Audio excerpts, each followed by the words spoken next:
Omnivore's Dilemma during his first years on the faculty at UC Berkeley as Knight Chair in Science Journalism. This groundbreaking book made us question the fundamentals of our food system and its demands on animal welfare, the environment, and health. And then with In Defense of Food a few years later, he went even further into how we can understand that omnivore's dilemma on a practical level in our lives. The long-form narrative journalist's words were distilled into what most of us now associate with Michael Pollan. Eat food, not too much, mostly plants.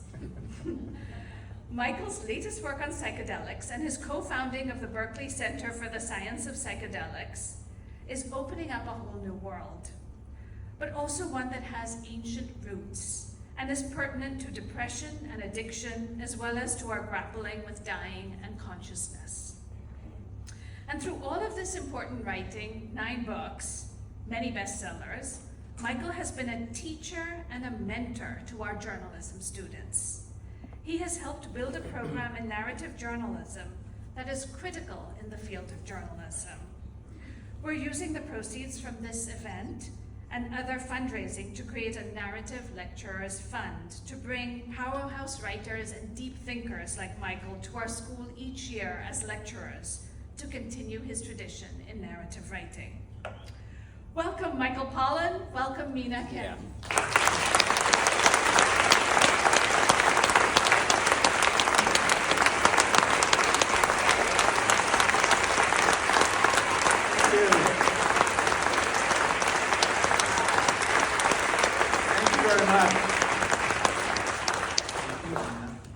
Thanks to the Chancellor for that over-generous introduction. I really appreciate it. Yeah, a beautiful introduction, and you were saying backstage that it's too generous, but honestly, you are the man who made me reevaluate my entire relationship with food, and I'm sure I am not the only one in the audience that you did that for. And I am so delighted to get to interview you because I always did whenever you had appearances on Forum, but Michael Krasny always pulled rank when it was you. And also... Well, I look forward to being on your show. Well, yes, absolutely. We'd love to have you. And, you know, it is, though, really incredible that it's this conversation that I get to have with you, celebrating an incredible career that you've had with so much more to come, celebrating the launch of the Michael Pollan Narrative Journalism Fund here at Berkeley Journalism, where you taught for so many years, and you never even went to J school. No, and I understand you didn't either. I didn't either. Yeah, no, Yeah, I didn't. needs it. I went to graduate school in English. Yeah, that's right, you were an English Yeah, major. but that served me. Yeah. Well, so it was Orville Schell, I understand, who recruited you after you did that piece in the New York Times about the cattle industry. Yeah, that was actually, so that was a story I did in 2002 that I presented as my job talk, actually, when I came to campus. And I remember Alice Waters sitting in the front row, taking notes avidly. And, but I hadn't published it yet. It came out a few weeks later. But I was working on Omnivore's Dilemma. And so moving here then, in 2003, when we finally moved, was really important to that book. Because here I was in a community that took food seriously. And in 2003, that wasn't too many places in the United States. And I got enormous leads from the community here, from Orville, who had been in the food business himself. I don't know if everybody remembers, but it used to be Nyman Shell Ranch, not Nyman Meats. And Orville actually helped me navigate into that story on the cattle industry.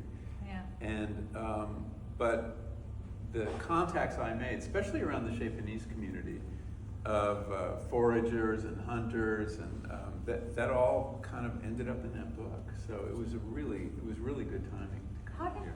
How did you know there was something sort of in the current about food beyond this group of people that you met?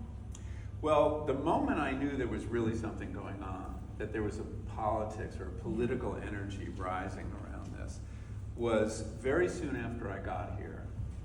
So as part of being the night professor, you have a fund to put on events and do programming, research funds. And I thought as the first thing it would be very interesting to do an event around food issues.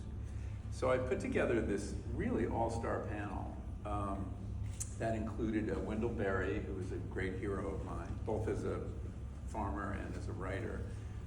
Carlo Petrini, who was the head of Slow Food, Marion Nessel, great food studies scholar at NYU, Eric Schlosser, Alice Waters. We had like 7 people, and these were all the people I most admired in this space. And we started, we had a little kind of cocktail reception that Alice Waters catered at the journalism school. And then we started walking over to Wheeler, and I had booked Wheeler thinking that would be plenty of space, seats 700, twice as much as this room. So we're walking there, and as we get close, I see there's a giant crowd in the plaza in front of Wheeler, and I'm like, is this a protest? What's going on here? And between 2,000 and 3,000 people had shown up for this event, and I hadn't planned for, and I had it was free, I mean, we should say that, but still, I was really nervous that people would be pissed off that they weren't going to get in, because we didn't have camera, overflow rooms or anything. But it was an incredibly festive atmosphere, and the crowd cheered the panelists as they came through, and they were fine, and it was a memorable night, and I realized, wow, this place is different than New York. People are really passionate about this issue. So that was my inkling that something called the food movement was being born. Yeah. I love Vida's point in the introduction where she was saying whether or not you sort of have a sense of the zeitgeist or whether or not you're shaping it. Yeah, I don't know. I mean, I've had 2 kind of remarkable occasions in my career where what I was working on, merely because I was curious about it, somehow plugged into the zeitgeist. And don't ever underestimate the importance of luck in journalism, because it's very important. But in the case of food, the first time, and it wasn't the first book about food politics. Eric Schlosser had published Fast Food Nation a couple years before. Marion Nessel had published Food Politics. And then Psychedelics, which that was kind of more surprising to me because there was this stir around food issues. But when I was writing How to Change Your Mind, I was like, where is everybody? As journalists, we always feel there's somebody breathing down our neck.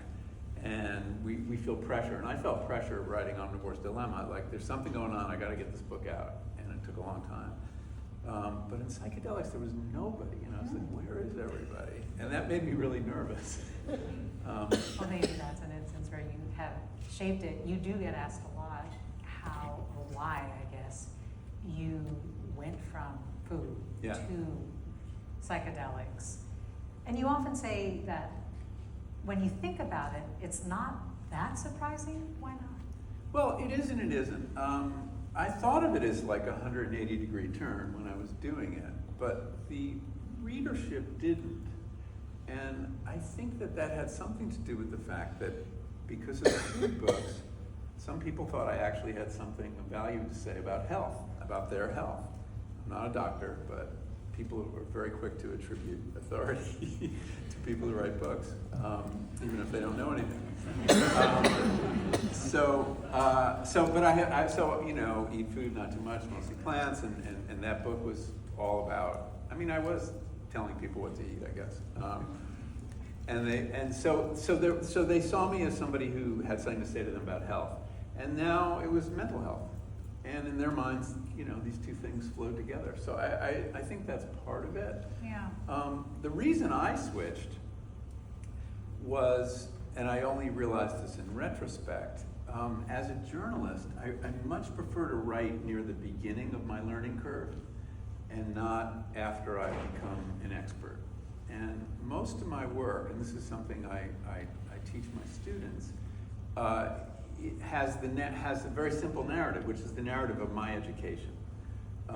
So if you look at like the first page of almost every book I've written and every article, I'm kind of an idiot. And I have questions, I'm curious, but I really don't know. I don't write as an expert. And I don't like writing as an expert. But eventually you write 3 or 4 books on a topic and damn, you're an expert. And so then you can write op-eds and things, which isn't much fun and isn't very lucrative either. And so I was eager to learn something new. Yeah. And it is what I love about journalism. We get paid as adults to learn whole new subjects. Yes. That's incredible. Where else does that happen? I mean, people in academia have to stay in their silo more or less. Maybe late in their career they can change. So here was a subject that I did have some earlier interest in. If you look at Botany of Desire, there is where I'm looking at the desires that plants have evolved to gratify, the human desires, as their evolutionary strategy. Right. There's a chapter on cannabis, and I looked at what is this weird human desire we have to change consciousness? Why would that be adaptive? It sounds kind of maladaptive. So I'd always had a question about that. Yeah. Why do we like to change consciousness? Like, why did we evolve and maintain that? Right, and given the fact that, if you take drugs, you're going to be more accident prone, more likely to be preyed on. There are a lot of risks involved. So why weren't the drug takers edited out by natural selection? And they weren't. They're here. Believe me, they're here. So anyway, so that question was in the back of my mind when I started hearing about these new experiments using psilocybin, the ingredient magic mushrooms, to treat people with addiction and people with terminal cancer diagnoses to help them deal with their existential distress. So I knew that was something I wanted to write about. And I'm very fortunate in my book editor. I've had the same book editor for 9 books. Wow. And rather than like, why don't you do another book on food that I can sell? She was like, go for it. She was, very supportive. Yes, So I've been very fortunate in that way. But I like starting from scratch with a subject and dramatizing the process of mastering it. And that, I'm not a natural storyteller. I really. It's really I look at someone like Michael Lewis who sees the world in story terms, or Jack Hitt, or they're often Southerners, and I don't see the world that way. I wish I did. So the hard part for me is finding the narrative line through a subject, and the one I've often used is a detective story where I'm the detective trying to figure something out. Right. And I want to get into how that serves the reader as well. But I do want to ask you you talk about you had the good fortune of having a great editor that wasn't pushing you to write another book about food that they knew that they could sell. But you also had the good fortune of a readership that went with you and embraced this turn to psilocybin. But did you worry that you might be taking a risk by switching? Were you worried about it being, a reputational risk or a career risk? Yeah, I should have worried more about the reputational risk. 'Cause I was, having these experiences as part of my research. But I don't know, I didn't. I was too fixed on the experiences themselves to worry about it too much. Maybe the experiences themselves I thought about how made you less concerned about a that may be. reputational risk. I did think about how am I going to explain this to my mother, who reads everything I write. My father, I knew, wouldn't read it, but my mother would. So I thought about that. But I felt I had to do that. I had, participatory journalism is something, that I like. And that speaks to the narrative problem I was describing. If you don't see the world in terms of stories, you have to make a story.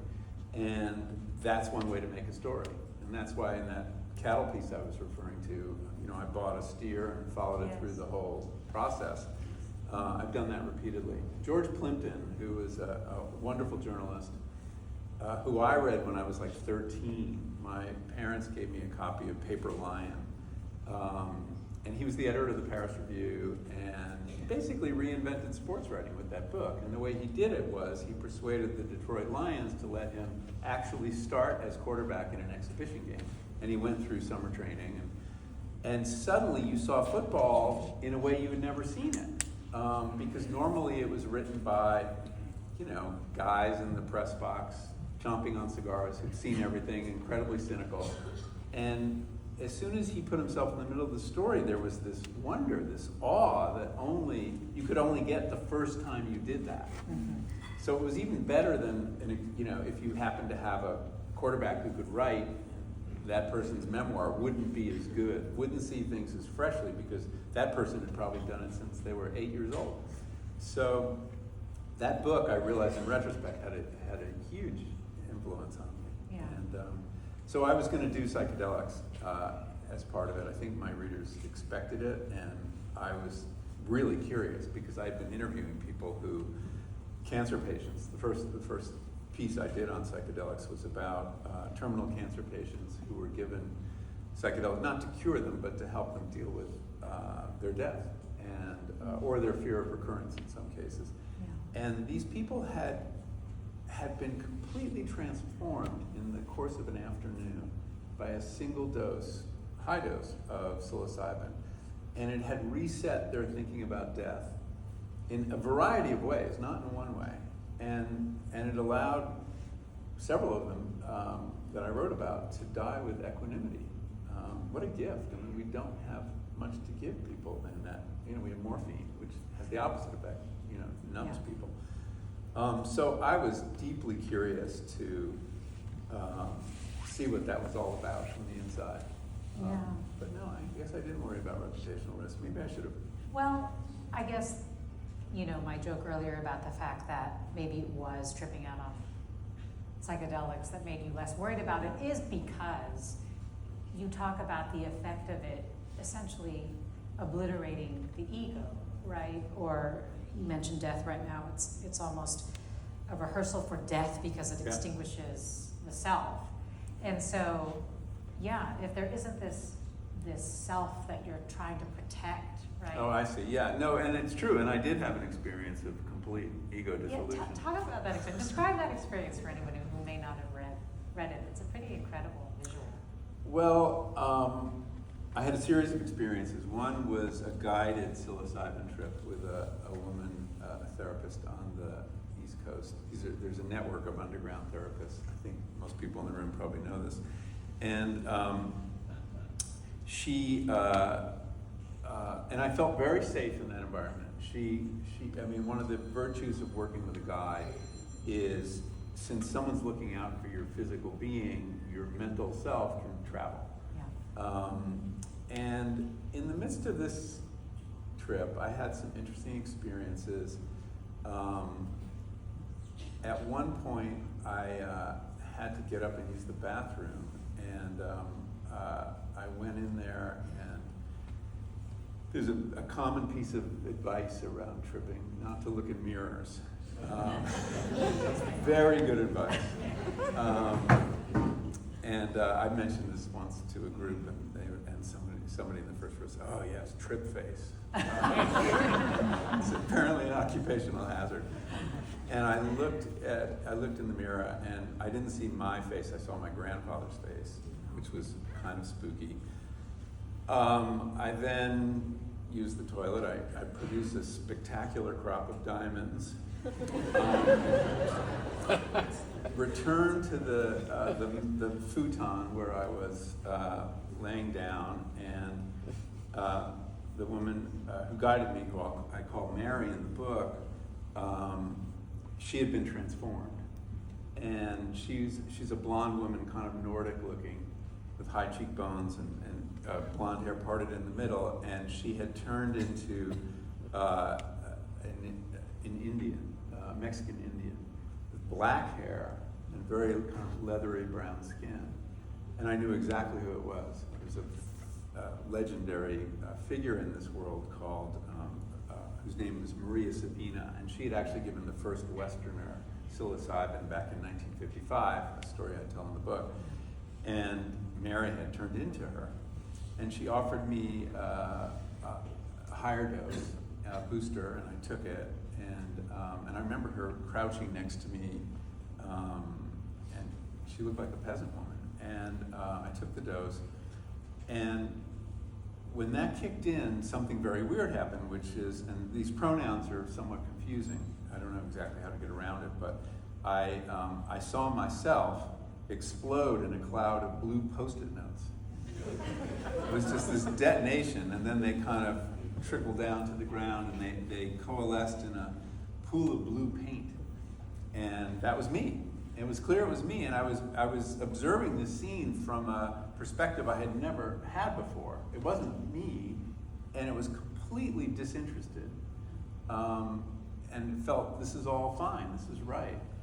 And then the guide put on a piece of music that I had asked her to put on. It was a Bach unaccompanied cello suite. Very sad piece of music I heard at funerals.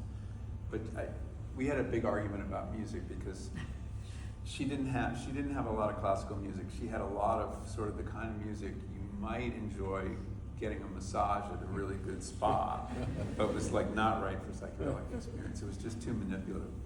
And so she put on this other piece. And I had, at that point, so without an ego, there's no subject-object. And you merge. The walls are down. So you merge with whatever you're experiencing. And in that case, I was experiencing this piece of music. And I merged with the piece of music. I was it. I felt the vibrations in my body. It was the most profound experience of music I'd ever had. But I was no more. And it was not frightening. Yeah, it was fine. So yeah, so maybe that took care of the reputational risk. Well, I think there's a lot more there, right? Because, I mean, what did you learn about the power of the ego to sort of manipulate our daily way of looking at the world as a result of experiencing its total dissolution? Well, I think that experience, which is common on psychedelics at high dose, it's also common in what William James called mystical experiences. This loss of ego, and it's very powerful because it is ego that often traps us in some of the knots of being a self. It's a defensive structure. Jacques Lacan, I think, said that every ego is paranoid, basically, and I think that's true. And the ego is a protective structure, and it stands between you and the world, though. I mean, it does a lot of good things. It gets books written, and Yeah. Egos are adaptive, or we wouldn't have them. But it also traps us, and it can also be an intensely self-critical voice. It is what tells people, that they're bad people, or their body image is wrong, or whatever it is. I mean, and being free of that, even for a period of time, allows a lot of change to take place, and I think has a lot to do with the fact that people who are using psychedelics in an intentional way, especially with guides, can change their minds, can break habits, for example, and we see that with depression and anxiety and OCD, obsessive compulsive disorder, and addictions of all kinds. These are all diseases of a very rigid mind that's trapped in loops of rumination. Mm-hmm. And the psychedelics kind of inject a little bit of chaos into that in a positive way, and allow people to break those patterns. And then it also, and we see this even at the cellular level, the neuronal level, that there's a plasticity that comes with it. So it allows for change. And in my case, it gave me a kind of perspective or distance on my ego that I hadn't had before. And that's the goal of a lot of conventional therapy, is to get a healthier sense of your ego. Yeah. Not let it push you around or build it up, depending on where you are. But I started looking at it in a different way, and realized I wasn't identical to it, that there were other voices in my head I could listen to. That's a pretty incredible thing. I can definitely hear the individual benefit of that, but what is the social benefit? Like, if a lot of us have that experience, what do you think can come of it? Well, in the psychedelic community, there's a lot of optimism about that if enough people took psychedelics, we would have much more respect for nature. I think those are interesting ideas to test, but I'm a little dubious. Why? Well, as much as I'm talking about ego dissolution, we have many cases of ego inflation coming out of psychedelic experience. I mean, Timothy Leary is an example. And the community is full of people like that. Not full, but there are other people like that.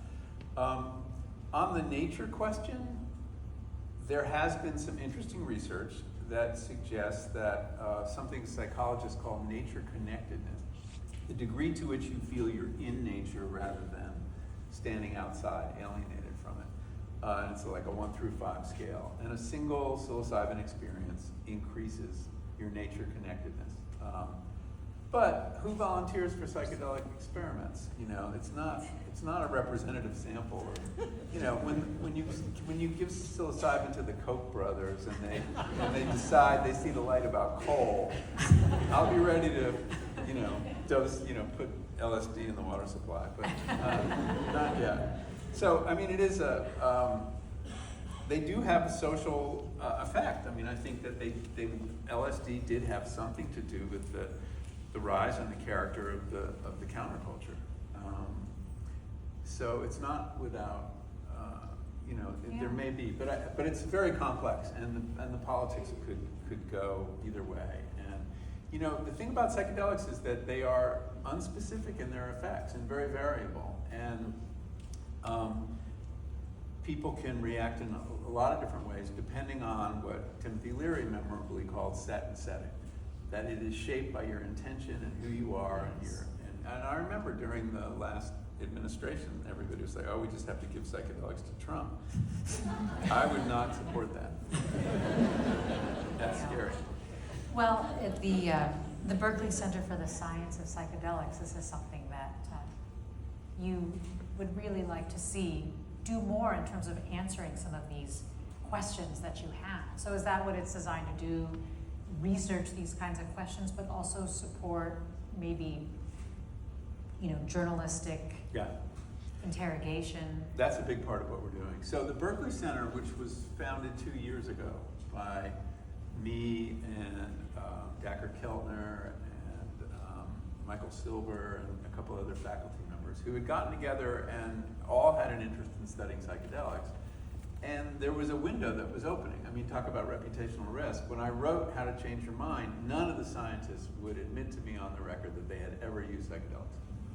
Now they talk about it. And so a lot has changed, and it's a safe, even respectable subject to study now. I mean, there are people doing it at UCSF and Stanford and Harvard, and I mean, it's remarkable actually that how quickly it has achieved a kind of acceptability.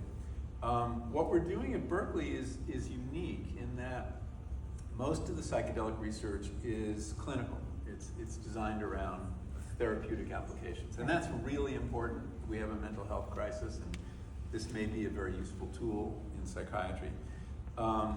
But Berkeley doesn't have a medical school, and we're not set up for doing clinical drug trials.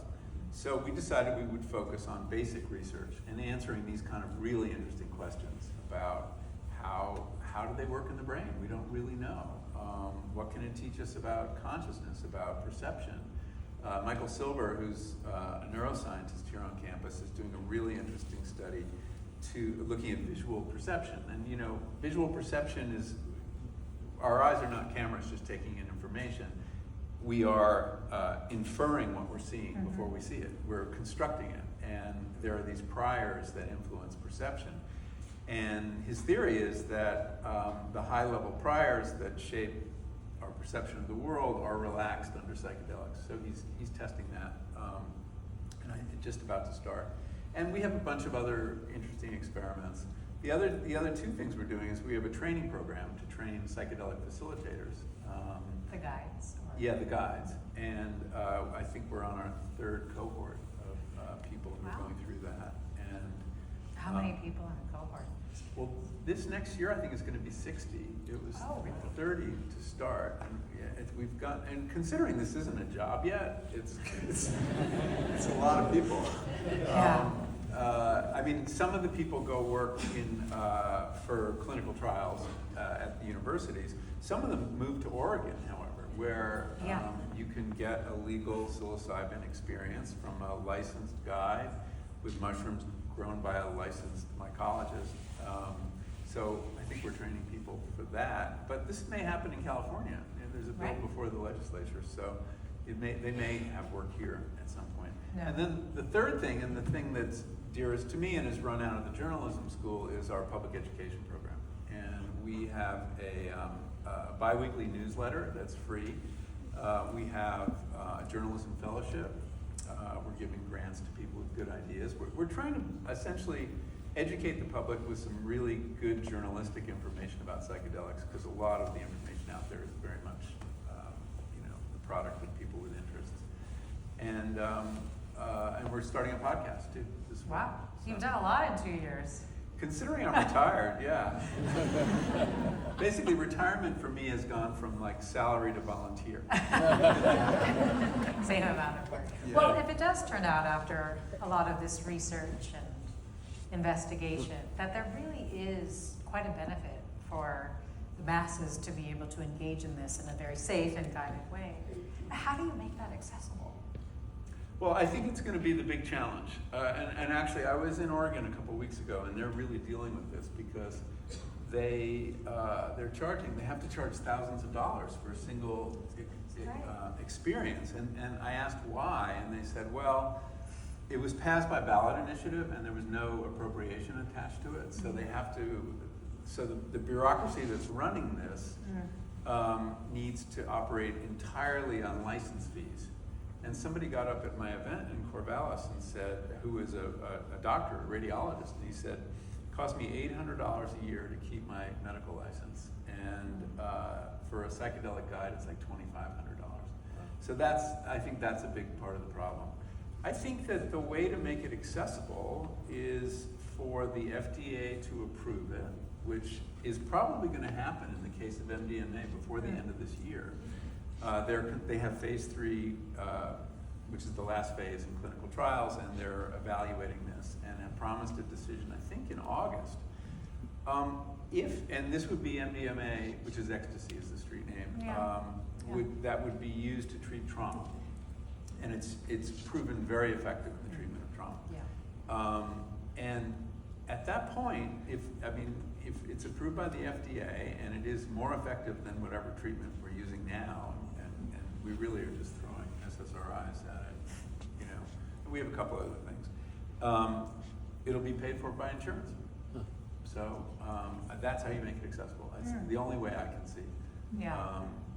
And psilocybin, which is being trialed for depression, is probably another, 2 years behind. So I think that's how you make it accessible. It shouldn't be that expensive, except that it takes, to be properly guided, takes a lot of therapeutic time. There are usually 2 guides in the room with you, and one of them is a licensed therapist of some kind.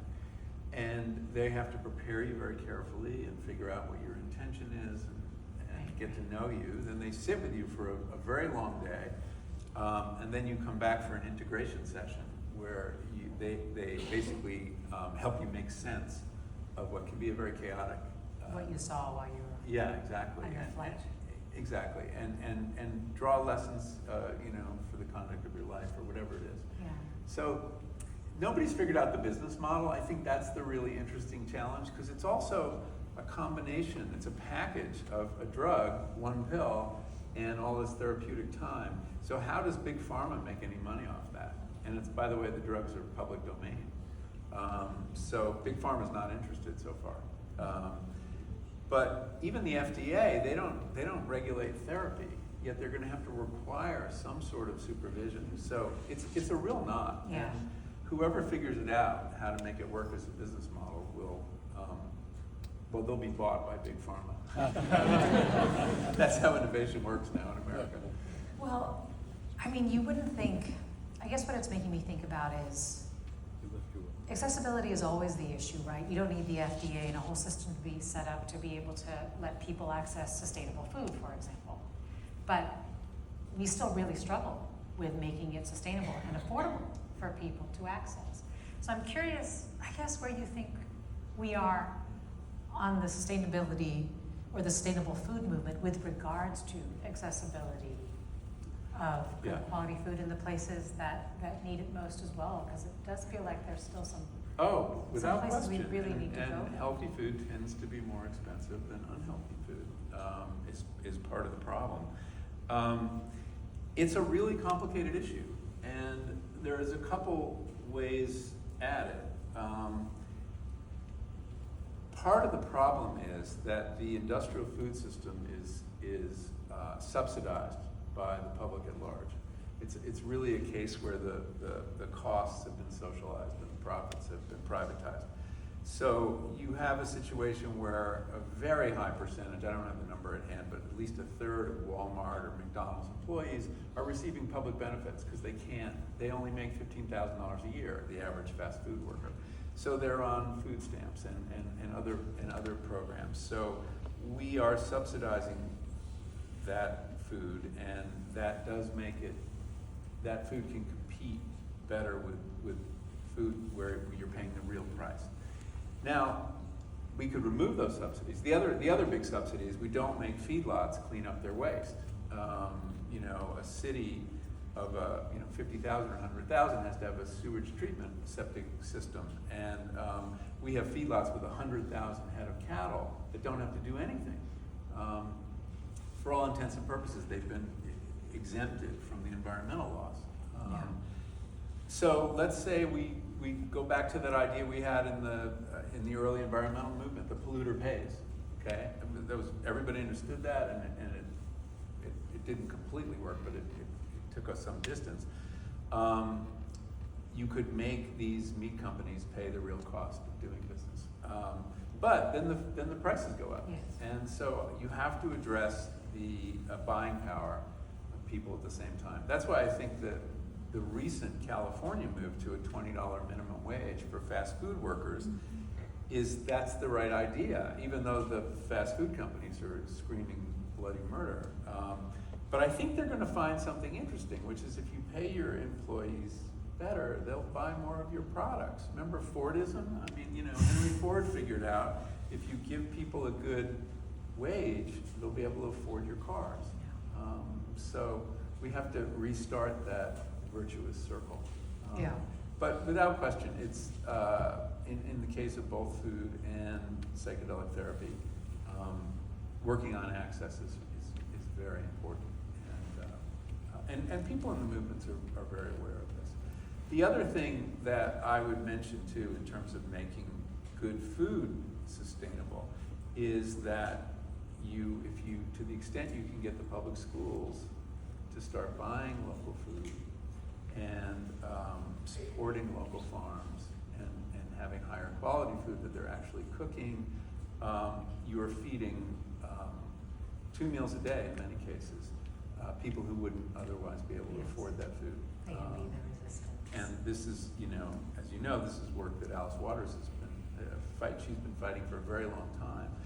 And the idea of a school-supported agriculture, if that all that procurement money in a given state or even in a school district, a certain percentage of it had to be used to support local agriculture, it would not only benefit agriculture, but benefit the kids. Yeah, there is a lot of work to do and a lot of key things that need to shift to be able to see or untie this knot, as you called it. But at the same time, it is pretty incredible. I don't know if you've ever stepped back and thought, I really did change and push shifts in this conversation about food, our relationship to it, how it's connected to so many things. I mean, I wasn't the only one working on this. Sure. And I learned from people like Alice Waters and Wendell Berry, and there have been people who've been fighting this battle for a long time. I mean, I feel very fortunate that every now and then, I mean, this is why I think long-form journalism is so important. Well, that's what I was gonna say, but they're not long-form, I mean, your superpower is your long-form journalism. Yeah, and so why is, and you know, there's a history of long-form journalism driving change. I mean, think about Rachel Carson, right? Think about Joan Didion's work on the counterculture, or any number of other things. Well, what is it that you think long-form journalism can do that short-form journalism can't? Because it seems like these days, the pressure is to get your message out in something that's the length of a TikTok video. You know? Right. So I think the difference is that, I mean, we're wired for story. We're storytelling and consuming people, and we remember better and we're moved more by narrative than we are by information or argument. You know, and the shorter journalism gets, the more it relies on argument to get any kind of heat. And I just don't think that's how you change minds. I think changing minds is a more, has to work at all levels. You know, it has to work at the intellectual level, it has to work at the emotional level, and at even probably subliminal levels. And story does that. So, you know, when you look at great pieces of narrative journalism, people don't even realize their minds have been changed by the time they get to the end of it. And so it's character, and for me, I know when I was writing about psychedelics, it wasn't what I had to say about it. It was the stories I was telling of people's transformations. And we're always interested in stories of transformation. And then in the case of food, you know, it was bringing back into focus something people had lost, which was the farmer. You know, food came from the supermarket. The whole idea of Omnivore's Dilemma was to follow a meal, or several different meals, back to the source, back to the land, and remind people that food begins with soil. It doesn't begin with, you know, Safeway. And we are, you know, and I've said this often, the idea that you could write a book, a bestseller, that tells people where their food comes from. If you had a time machine and went back 100 years, people would say, that's so stupid. I wouldn't buy that book, because everybody knew where their food came from. They were farmers, you know, 40% of Americans were farmers at the turn of the last century. Or they knew farmers, or they went to farms to buy their food. And then, lo and behold, we find ourselves in a place where you need an investigative journalist to find out where your food came from. How crazy. And you really do. I mean, a friend of mine is a photographer, George Steinmetz, who has illustrated some of my pieces for the Times Magazine about food. And he was flying, he's doing this fantastic new book about the food system, a photographic book. And he flies an ultralight.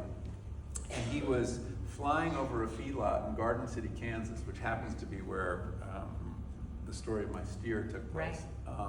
The inaptly named Garden City, Kansas. It has neither a garden or a city. It just has feedlots, wall to wall. And he lands, he's done, he's taken his pictures, and the police are there. And they arrest him, and they throw him in jail. He's violated a law on the books in Kansas, and there are 14 other states that have these laws. They're called veggie libel laws or something like that. He's disparaged a feedlot. And even taking photographs of feedlots from a public right-of-way is illegal in several of these states. So, yeah, that's where we are. I mean, that's where we've come. What are they trying to hide? Well, good question. Yeah, no, I think that nothing would change the food system more if, like, I talked to a group of 8th graders last week or this week when I was in, where was I? I forget. But, and they were asking what I ate, their meat eating and everything. But if you know, now in 8th grade or 5th grade, you very often have a field trip to a farm. If you could have field trips to feedlots and slaughterhouses, we'd change the food system overnight. But they won't let us in. So, if narrative, long-form journalism has the capacity to really change minds, how do you approach teaching it? By doing it. I mean, my teaching is very untheoretical. I mean, it really is. One of the things I never went to J school. Yeah, thank you. I don't know how they do it at other schools, frankly. But one of the things I really felt sympathetic to about the journalism school here when I came is the pedagogy, the philosophy of teaching was very similar to what I had in college at Bennington, which was that you don't write papers, you write a work of history or a work of literary criticism. You're like a baby version of your professors. And it's a kind of a John Deweyan approach to learning. And at the J School, you know, there's very little criticism, there's very little theory, there's no theory that I'm aware of. We teach people how to do what we do, which has been a very interesting exercise because a lot of what you do, of course, is second nature. So you have to really think through, how do I solve that problem? So they're almost like apprentices. Yeah, they're apprentices, exactly. And so in my long-form writing class, everybody writes a long-form story, and we go through the whole process from how do you find ideas, how do you pitch ideas, writing queries. I would often bring in an editor from New York to hear their queries a lot, live. And then we go through how do you structure a story, how do you find a narrative. You have all this information. Usually you have more information than the story. And as you were saying, build suspense, which was so key, to keep people. Yes, and that's, thinking narrative is partly like not giving everything away on page one, which is like what academics learn to do with abstracts. It's the craziest thing. Really, I mean, like, would you tell a joke by putting the punchline in the first? No, but thank God for abstracts. I mean, if you're Yes, prepping well, it's for a journalist. multiple I rely on them all the time. topics, It's you true. need abstracts. So what do you withhold? What do you include Yes. that gets people interested? And then what do you withhold? Because you want to have something at the end. I mean, the big difference between narrative journalism and, say, short form journalism is endings matter. Whereas historically in newspaper journalism, you kept writing and you put your least important material at the end because you never knew where they were going to cut it off, and that had to do with the typesetters and things like that. So there are no endings in those. But in long form, you want a memorable ending. You want to hit a bell that's going to reverberate. And I work as hard on my last lines as I do on my first lines, and teach my students to do the same thing. And whether people get to the end or not is really the test of a successful piece. But you always want also, I understand, the hopeful ending. You want to leave your reader with... If possible. I mean, if you're writing about Abu Ghraib, you're not going to have a hopeful ending. My colleague Mark Danner specializes in pieces without hopeful endings. But where you can find hope, I think it's really important. I have found that it's kind of where investigative journalism and the public part ways, which is, I think people really want hope. I feel it in my public speaking, talking to people, but I also feel it among readers. And, we started off talking about that cattle story, and one of the most satisfying things that happened at the end of that story, so it was 8,000 or 9,000 words, very long piece. And Sunday morning, getting people in, Times readers, we're going to look at the meat industry, we're going to a feedlot, it's like not something you want to do necessarily on Sunday morning. But I had learned along the way that there was an alternative of grass-finished beef, of animals that never went onto the feedlot and never and ate the food they were designed to eat, and it was a much more sustainable food chain instead of a food chain that was based on corn, which was fed with fossil fuel and made the animals sick and required pharmaceuticals and all that. Here was a beautiful food chain with the sun feeding the grass and the grass feeding the animals feeding us. And I just had 3 paragraphs about this. And I acknowledged that yes, it could be tougher meat. It wasn't necessarily as buttery, soft. And I fought with my editors to keep this because it was the obvious thing to cut, because there was no real big market for grass-finished beef at the time.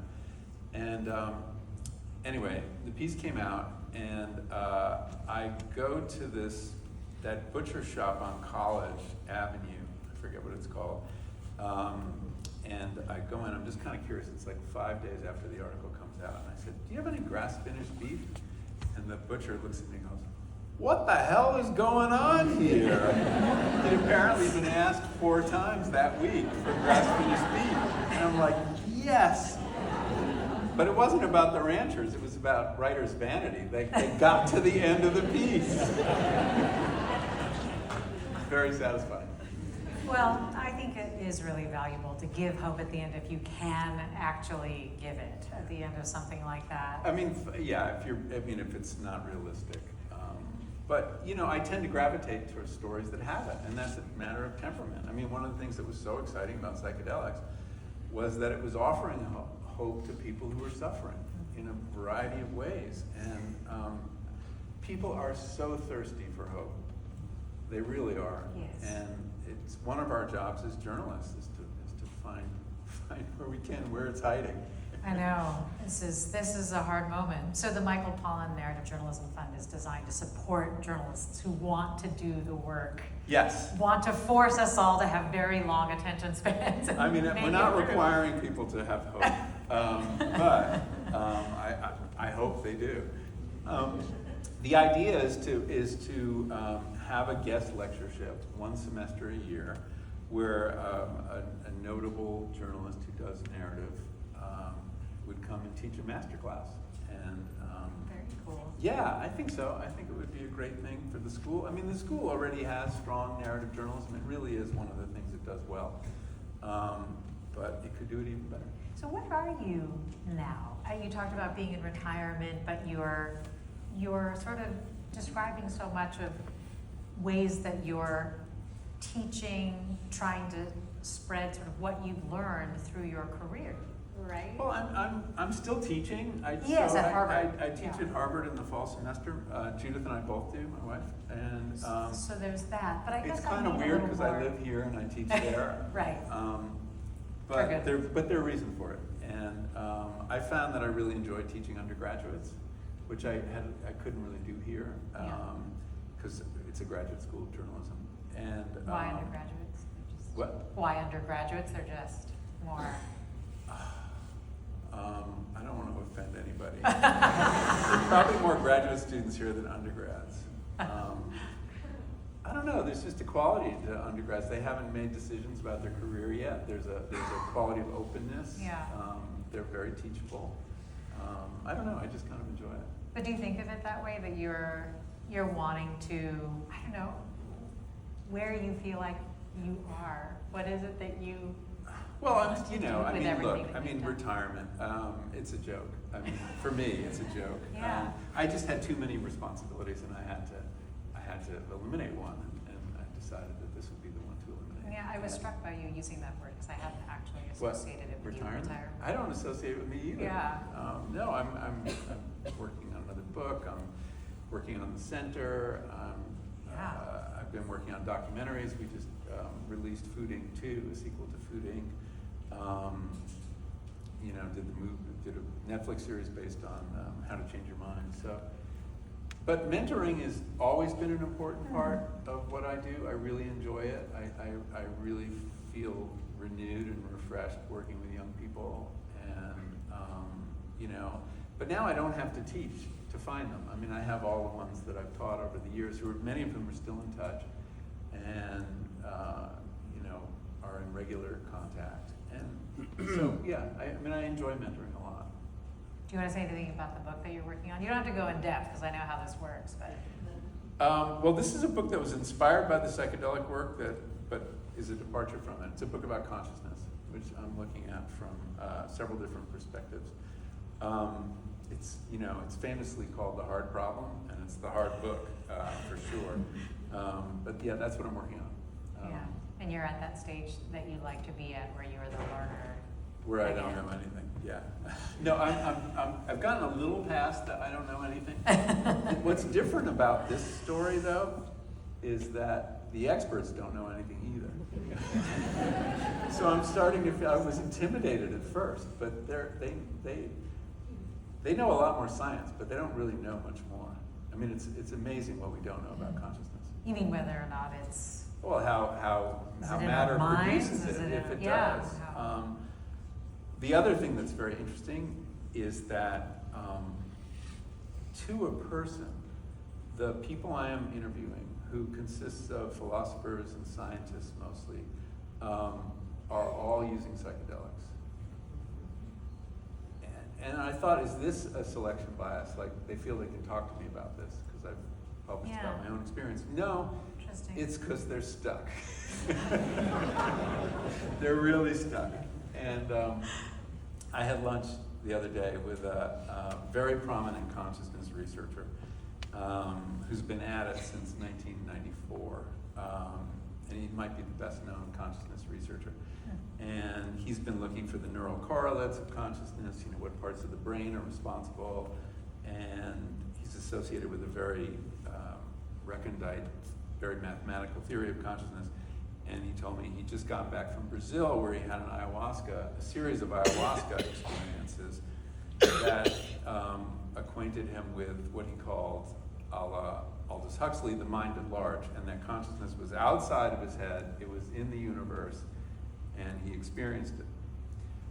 Now, for a brain guy, that's a crisis. I don't know what he's going to do with it. Except tell me it's not a crisis. He actually said that. So anyway, this has been I thought I was getting far away from psychedelics, but it turns out it's going to be part of the story in a different way. Yeah. Well, I look forward to reading that. I do too. I look forward to seeing what that I've does. got a ways to go. Yeah, I mean, you said this earlier, but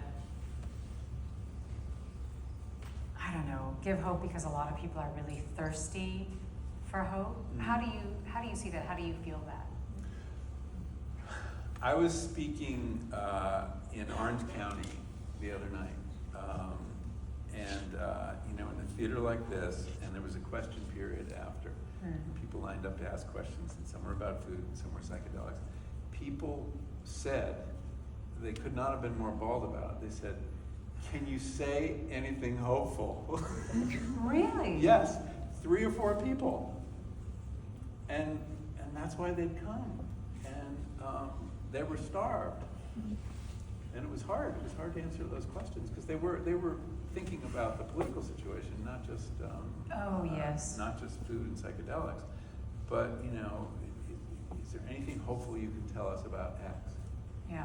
So you were it's actually not. just I'm not asked reading that between straight the up. lines here. Yeah. This Well, is the other, straight up. I'm reminded actually of the message in Omnivore's Dilemma, and even in Fooding too, about how we are so bombarded these days, and this relates to narrative journalism as well, with just, you know, these quick takes or just these decontextualized sort of snippets of information that were supposed to somehow make sense of it all. And I remember hearing or reading you say something along the lines of, when a public is confused, they are so much more susceptible to propaganda, or they're so much more susceptible to marketing, or they're just, and I do feel like that's where we are.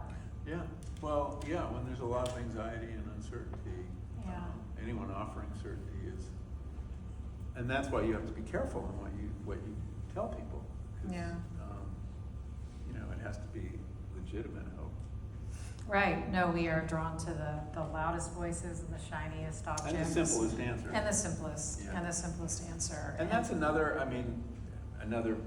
very important feature of long form narrative is that you don't have to turn away from ambiguity or even ambivalence. You can explore them. And I know that was something I learned from one of my editors at the Times Magazine, Jerry Marzorati, who's been out here to speak many times, and his son is a colleague of yours, Guy. Yeah. And I'd get into a place with a piece, and I wasn't sure to go this way or this way, or this was confusing. And he was like, "No, the ambiguity is really interesting. Yes. Explore it." You can't do that in short form. And many issues, you know, are ambiguous. And so it's the right tool for that job. And it's true that, you know, look, attention spans are shorter, there are fewer places to publish these pieces. The rates of pay for these pieces have not budged, or they've gone down since I started out. So there's a lot against it, but nevertheless, it's really important, I think, to support it, sustain it, nourish it, this kind of journalism, because it's just so important. And so anyway, that's one of the reasons we're all here. Yeah, ambiguity as an opportunity feels like a lesson for life. Yeah. You know, we're at the end of the conversation. I've been seeing the time, the time warning. But so since we are at the end, leave us with some hope, Mike.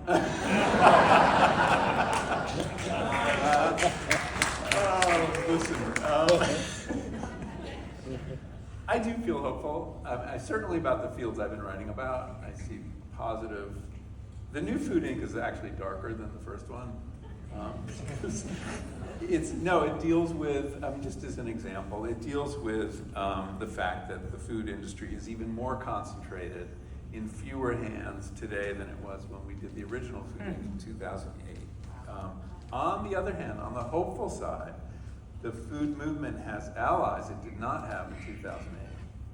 Two of the stars of the film are U.S. senators, Cory Booker and John Tester, who are really fighting the good fight. And the food movement did not have powerful allies like that last time around. So that gives me hope. And a lot of the research around psychedelics and talking to people who have been healed by psychedelics, that definitely gives me hope. National politics, I'll leave that to somebody else. Has the common denominator of your work been well-being? It was one of the ways that this conversation was framed. I don't Would think you of say it. that I don't think of it Yeah. as being well-being. I mean, it's interesting. It's turned out to be true. It wasn't my goal. No, for me, the common denominator is nature. Our engagement with the natural world. Psychedelics are part of that. It's something that nature produces that has this remarkable effect on us. Food, obviously, is part of that. And just, I've always been interested. I mean, all my work began in the garden, as a gardener. And I've always been interested in Americans' kind of odd, interesting attitudes toward nature. The idea we have a relationship with nature. I mean, what an odd phrase. No, we are nature, but we don't feel that way. Why is that nature connectedness question? And so a lot of my work has been simply reminding people where things come from. And nature, our relationship to other species, that is the common denominator. That underlies all the work. Well, thank you. Thank you. Oh, thank you. Thank you very much.